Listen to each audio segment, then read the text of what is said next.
ಹೋರಾಟ ಮಾಡ್ತಕ್ಕಂಥದ್ದು ನಮ್ಮ ದೇಶದಲ್ಲಿ ಅವರವರ ಆಜಾನುಸಿದ್ಧ ಹಕ್ಕು. ಅದು ಮಾಡ್ಬೋದು, ನಾವು ಬೇಡ ಅಂತ ಹೇಳಲ್ಲ. ನಾವು ಇವತ್ತು ಇದನ್ನ ಕೊಡ್ತಾ ಇದೀವಿ, ಚೆಕ್ ಕೊಡ್ತಾ ಇದೀವಿ. ಯಾವ ರೈತರು ತಗೋತವ್ರೆ ಅವ್ರಿಗೆ ಚೆಕ್ ಕೊಡ್ಲಿಕ್ಕೆ ಶುರು ಮಾಡಿದೀವಿ. ನಾವು ಎಲ್ಲಿ ನೋಟಿಫಿಕೇಶನ್ ಮಾಡಿದೀವಿ ಆ ನೋಟಿಫಿಕೇಶನ್ ಆಗಿರೋ ಜಾಗದಲ್ಲಿ 80% ರೈತರು ನಮಗೆ ಚೆಕ್ ಕೊಡಿ ಅಂತ ಮುಂದೆ ಬಂದು ಇದನ್ನ ಕೊಟ್ಟಿದ್ದಾರೆ, ಲೆಟರ್ ಕೊಟ್ಟಿದ್ದಾರೆ. ಅವ್ರಿಗೆಲ್ಲ ಇವತ್ತು ಚೆಕ್ ವಿತರಣೆ ಪ್ರಾರಂಭ ಮಾಡಿ. ಅವರು ಬಂದು ತಗೋಬಹುದು, ಬರದೇ ಇದ್ರೆ ಅದನ್ನ ಕೋರ್ಟ್ ಕಟ್ತೀವಿ ನಾವು. ಸರ್, ಈ ಹೋರಾಟದಿಂದ ಮುಂದೆ ನಿಮಗೆ ನೆಗೆಟಿವ್ ಆಗೋದು ಸರ್ ಎಲೆಕ್ಷನ್? ಇರ್ಲಿ, ನೆಗೆಟಿವ್ ಪಾಸಿಟಿವ್ ಎಲ್ಲ ಇರ್ತದೆ. ಏನಾದ್ರು ಒಂದು ಅಭಿವೃದ್ಧಿ ಮಾಡ್ಬೇಕಾದ್ರೆ ನೆಗೆಟಿವ್ ಇರ್ತದೆ, ಪಾಸಿಟಿವ್ ಇರ್ತದೆ, ಎಲ್ಲಾನು ಫೇಸ್ ಮಾಡಿ. ಯಾಕೆ ಪಾಸಿಟಿವ್ ಆಗಿ ಆಗಬಾರ್ದು? ದಮ್ಮು ತಾಕತ್ ಬಗ್ಗೆ ಚಾಲೆಂಜ್ ಮಾಡಿದ್ರಲ್ಲ. ನಮ್ಗೆ ದಮ್ಮು ತಾಕತ್ ಏನಿಲ್ಲ, ನಮ್ಗೆ ಯಾವ್ದು ತಾಕತ್ತು ದಮ್ಮು ಇಲ್ಲ. ನಮ್ಗೆ ಜನಗಳಿಗೆ ಅವ್ರಿಗೆ ವಿನಯವಾಗಿ ಕೆಲಸ ಮಾಡ್ತಕ್ಕಂಥ ಅವಕಾಶ ಕೊಡ್ತಾರೆ, ಅದನ್ನ ಮಾಡ್ತೀವಿ.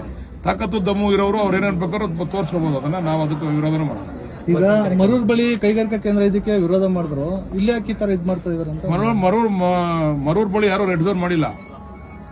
ರೆಡ್ ಝೋನ್ ಮಾಡಿರೋದಿಲ್ಲಿ ಯಾರು ಮಾಡಿದ್ರು ರೆಡ್ ಝೋನ್? ನೋಡ್ರಿ, ರೆಡ್ ಝೋನ್ ಮಾಡಿ ಇವ್ರ ಶಿಷ್ಯರೇನೆ 60 ಲಕ್ಷ 70 ಲಕ್ಷಕ್ಕೆಲ್ಲ ಮೊನ್ನೆ ನಾವು ಇದನ್ನ ಮಾಡಕ್ಕಿಂತ ಮುಂಚೆ ಮಾರಾಟ ಮಾಡ್ಸವ್ರೆ. ನಾವು 2 ಕೋಟಿ ಮೇಲೆ ಕೊಡ್ತೀವಿ ಅಂತಂದ್ರೆ ವಿರೋಧ ಮಾಡ್ತಾರೆ. ಯಾರಲ್ಲಿ ವಿರೋಧ ಮಾಡ್ತಾರಲ್ಲ ಹಳ್ಳ ಚಂದ್ರದಲ್ಲಿ, ಅವ್ರು ಹೋಗಿ ಅವ್ರ ಜಮೀನಿಗೆ 90 ಲಕ್ಷ ತಗೊಂಡವ್ರೆ, 80 ಲಕ್ಷ 90 ಲಕ್ಷ ತಗೊಂಡವ್ರಲ್ಲೇ ಪಕ್ಕದಲ್ಲೇ ಇದು ಆಮೇಲೆ ನಾನು ಎಲ್ರಿಗೂ ಮನವಿ ಮಾಡೋದು, ಬರೀ ದುಡ್ಡಿಂದನೇ ಅಳಿಬೇಡಿ ನೀವು. ಶೇರಿಂಗ್ ಇದೆ ನಿಮ್ಗೆ. ಕುಮಾರಣ್ಣ ಅವರು 40% ಕೊಡ್ತೀವಿ ಅಂತ ಹೇಳಿದ್ರು, ನಾವು 50% ಹೇಳಿದೀವಿ. ನೀವು ಉಪಯೋಗಿಸ್ಕೊಂಡ್ರೆ 50% ನಿಮ್ಗೆ ರೇಟ್ ಅಲ್ಲೇ ಸಿಗ್ತದಲ್ಲ, ಒಳ್ಳೆ ರೇಟ್ ಸಿಗ್ತದಲ್ಲ.